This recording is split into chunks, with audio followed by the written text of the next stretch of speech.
حدیث شریف میں ہے کہ قیامت کے دن بے نمازی اللہ تعالیٰ کے سامنے بلائے جائیں گے۔ ان سے نمازوں کی بابت پوچھا جائے گا۔ وہ طرح طرح کے عرض اور بہانہ کریں گے۔ بادشاہ اور اہل ریاست اور نواب وغیرہ کہیں گے کہ ملکی انتظام وغیرہ کی وجہ سے ہم نماز نہ پڑھ سکے۔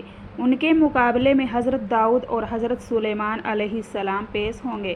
اللہ تعالیٰ ان بے نمازیوں سے فرمائے گا کہ دیکھو ہم نے ان کو کتنی بڑی سلطنت دی تھی مگر یہ نماز سے غافل نہ ہوئے۔ اے نافرمانو، تم نے جان بوجھ کر نماز چھوڑ دی تھی۔ اے فرشتوں، لے جاؤ اور ان کو دوزخ میں ڈال دو۔ پھر بعض لوگ بیماری کا بہانہ کریں گے اور مقابلے میں حضرت ایوب علیہ السلام آئیں گے۔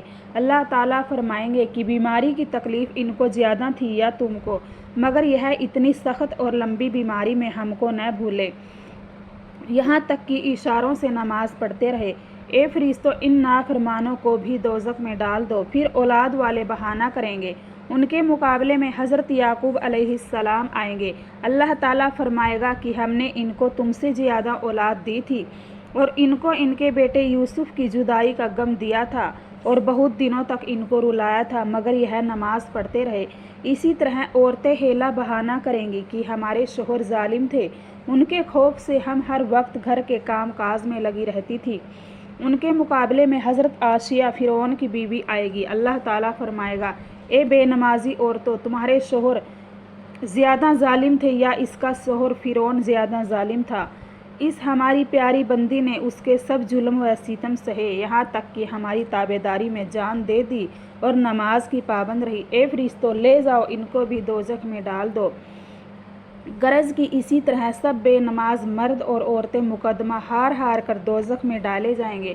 اس وقت دوزخ کا فرشتہ مالک ان سے کہے گا، ما سلککم فی سقر قالوا لم نک من المصلین، یعنی اے لوگو، تم کس گناہ کی وجہ سے دوزخ میں آئے؟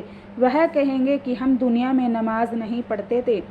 ہادی برحق حضرت محمد مصطفیٰ صلی اللہ علیہ وسلم نے فرمایا کہ ایک وقت کی نماز نہ پڑھنے سے 80 برس دوزخ میں جلنا پڑے گا۔